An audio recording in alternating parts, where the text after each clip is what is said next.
So, nagpunta ako ng Makati City para sa appearance ko sa Schengen visa. So, dahil naka-ano na yun, naka-schedule na yun, maaga ko ring na-book yung ticket ko, flight ticket, tsaka yung titirhan namin. Kumbaga, itong apartment na to is binook ko through booking.com. At ito na nga yung tinitirhan namin. Ito na nga yung nabook ko na apartment that is worth 13,000, more than 13,000 kasi may mga hidden cost siya. Pero in total, nasa ano lang talaga siya, more than 11,000 kung wala yung mga cost like tax and yung mga cleaning fee. So, yung 1,900 parang sa tax and cleaning fee po yata yun. So, anyway, ganito po yung hitsura niya. May fridge siya, may microwave oven na pwede kayong mag-init. Siyempre may AC, may TV, all the amenities you can see. At ang ganda rin nga po ng view dito sa bintana. At itong bed nga po, pang 2 tao lang po talaga siya. So, 2 pillow po each person. So, may 4 po siyang pillow. At okay naman po yung bedsheet niya, white. So, general color. At may closet po siya. Hindi kalakihan pero okay na. Sa loob ng closet may plancha po siya, iron, and hair blower, hair dryer. At nilagay na po namin yung damit namin sa loob. At ito po yung tsura niya pag nasa bedside ka. Ito nga, meron, sabi ko nga, may microwave oven, may fridge, ayan, empty pa yung fridge, pero syempre pag mag-grocery kayo, mapupuno nyo yun. Hindi po kalakihan yung fridge na yan. At itong tubig naman is may kalahating laman. Hindi naman siya empty. Siguro mga natira ng mga dating nag-rent din. So, tingnan natin yung cabinet. So, nothing special inside. It's just the cleaning tools or cleaning materials. Tapos, yung kabila naman po is meron po siyang mga utensils, tsaka cookingware. At eco bag naman sa baba, plastic bag, garbage bag. At dito naman sa taas, yung remaining na utensils po. At mayroon po siyang rice cooker at kettle. So, pwede po kayong magsaing at mag-init ng tubig, magkape. Pwede po kayong magluto dahil ito po ay induction. Gumagana po siya at mas mabilis po siyang makaluto. At syempre, may exhaust po siya para hindi kayo manimaho. Tapos, yan, may konting mirror siya sa ibabaw ng couch.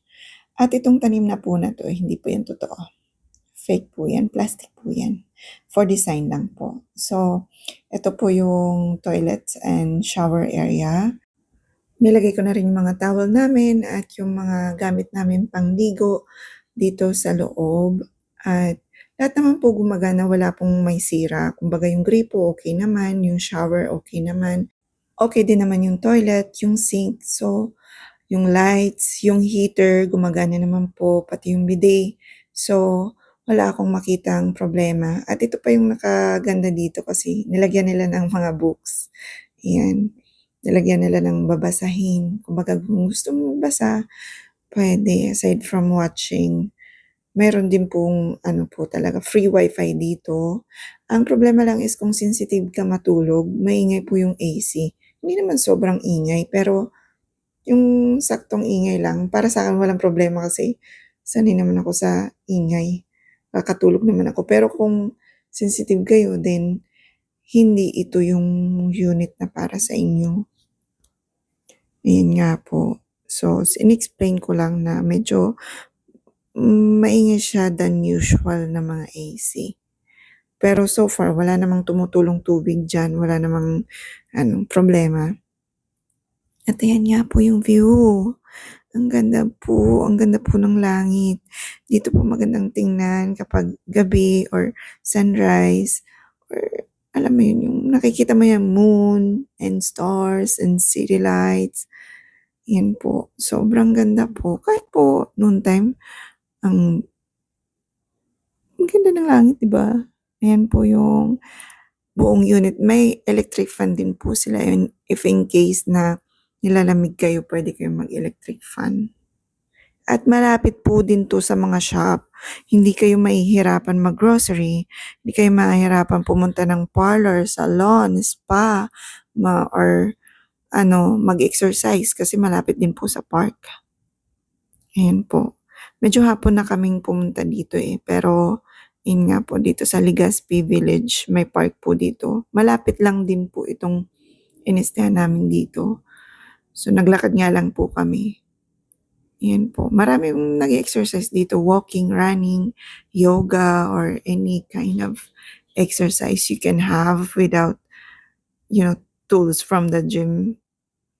So, magkabila po ito. Pwede kayong dito sa side na to, which is mas maraming punong kahoy. Pero dito, may naglalakad din ng mga wino-walking nila yung mga pets nila dito. So, yun na nga. Ang ganda po. Ang laki po ng punong to. Nakaka-attract din po sa energy mo. Nakakakalma po kapag naglalakad kayo sa area na to. So, pag dito sa area naman to, pwede kayo mag-yoga. Kung mahilig kayo mag-yoga, magdala lang po kayo ng yoga mat. Oh my gosh. Bumili kami ng milk tea habang pauwi. At saktong price lang po siya. Sobrang sarap. Parang milk tea na rin ng coco dito sa area na to. So, ayan nga guys. Medyo pauwi na tayo at may nahanap pa tayong shop na nagbebenta ng mga second hand. Pero hindi po siya galing ibang bansa. Mga pre-owned po siya ng individuals dito sa Pilipinas. So, may mga branded, mayroong mga perfume na may bawas na at mga mamahalin pong perfume talaga yun. At may watch po, mga collections na pwede nyong